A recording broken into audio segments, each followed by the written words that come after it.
to use the selection tool, again, we are at the Adobe Illustrator workspace. To the left hand side here is a toolbar.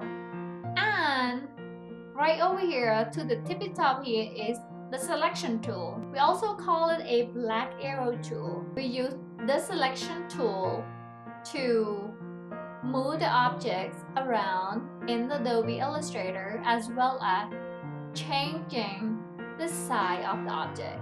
So let me show you.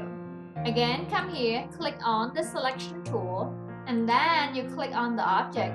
You see all these points right here appear? That means that object is selected. Okay, now you can move to left, move down, move up, however you like.